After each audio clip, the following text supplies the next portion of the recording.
So, you heard about the viral seed snails and you were wondering, do they actually work? Yes, they do. Today I will be talking about my experience with seed snails, the things that worked, the things that didn't, and I will be unrolling this seed snail to see what the roots look like. Welcome to Finding Joy in the Garden. So I planted this out a month ago. It's the Peruviana zinnia and the Bambino marigold. And these are my results. And they may look a little small for a month, but these were actually grown outside. So I did the seed snail with winter sowing. So they are a little smaller than what you would have if you had planted them under grow lights. I planted some marigolds and zinnias in one seed snail, and they all did pretty well. Now I'll put a video of how I did this in the description box. It's a how-to video, how to make a seed snail. I used plastic, but there are many options and I discussed all of that in the video. These seedlings look really healthy. For some reason, my other marigolds did not come up, but these marigolds here, see, they're still popping up in there, the little one there. They are doing so well. They are so green. They obviously have enough soil to grow in. Now, one of the things I did that did not work very well is I used a rubber band to hold this together. And as you can see, the rubber band said, "No ma'am." I didn't think that part through. These things are outdoors in the elements in the sun, and you can see that the elastic band did not hold up.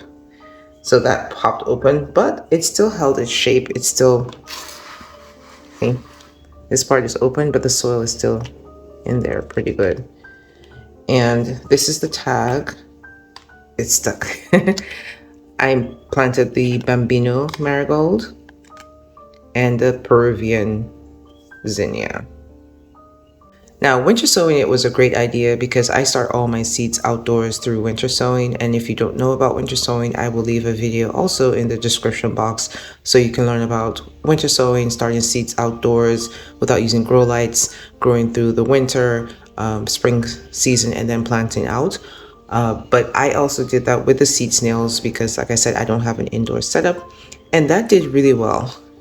Now, I'm not ready to transplant these seedlings yet, but I thought I would unroll it just to see what the roots look like. And this time, instead of a rubber band, I will be tying it up with some yarn because you gotta learn your lesson, right? All right, let's unroll the seed snail. Cue the music. Oh, looky. All right, let me turn this without. You see all the roots? I left the bottom open and the roots are growing through. That is awesome. All right. It just fell apart. Oh, look at that. Okay.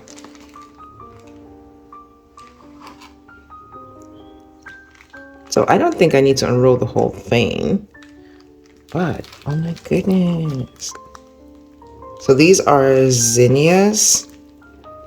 I don't want to rip the root systems, but they are growing straight down. So that's the whole point of the seed snails, is that the roots have all this soil and they can grow straight down, and then it's easier to separate them.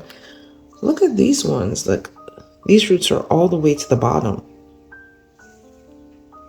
Let me move that so you can see it.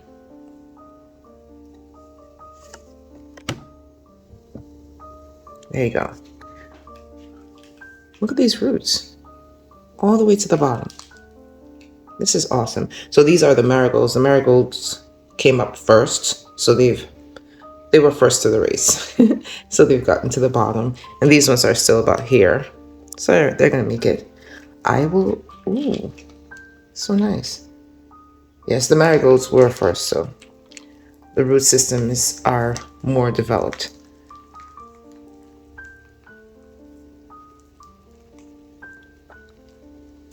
Have you tried these seed snails. If you have any experience with it, please leave a comment and let others know how it worked for you. So the great thing about this is if, say, you had used a little bit less soil in this and you thought you need to like up pot them, you could actually just unroll this and add soil to it and then roll it back. I have enough soil in here. They have enough space to grow until I'm ready to transplant them, so I don't need to do that. And that's why I put so much soil at the beginning, because I don't like to up pot things. But if that's what you did and you had a smaller seed snail with less soil, then you can always add soil and then roll it back up. Another thing people have done is start seeds in a traditional way and then use this as a potting, so they would lay the seedlings and then add soil and roll it up and allow them to grow out more. So there are many ways you could use this. I think it's a great method. You can see where the elastic band was. So I'm going to tie this with yarn this time. It's my yarn. Let's see if I can put it at the bottom.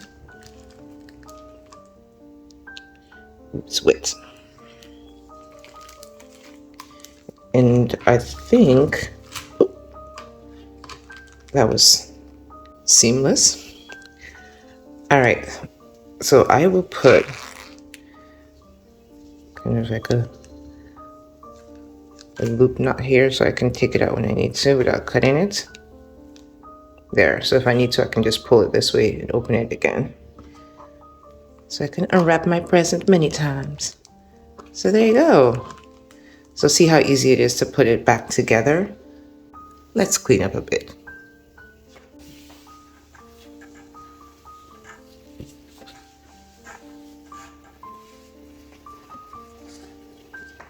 Just a little cleanup. So I think this is great for starting a lot of seeds in a small space. You can see all the seeds I have growing in this small surface area. So it's a great method for starting a lot of seeds in that way. And I think the roots do have a lot of soil and they are not tangled with each other because the plastic or burlap sack or whatever you're using to wrap it in is separated. So you have this here and that here, so these roots can't grow into these ones here. So I think that's great. So many advantages. So if you would like to learn how to make one of these, click on this video. Or for information about winter sowing, starting seeds outdoors in winter, click on this playlist. Like the video if you like the video. And until next time, may you always find joy in your garden and your life. Bye, garden friend.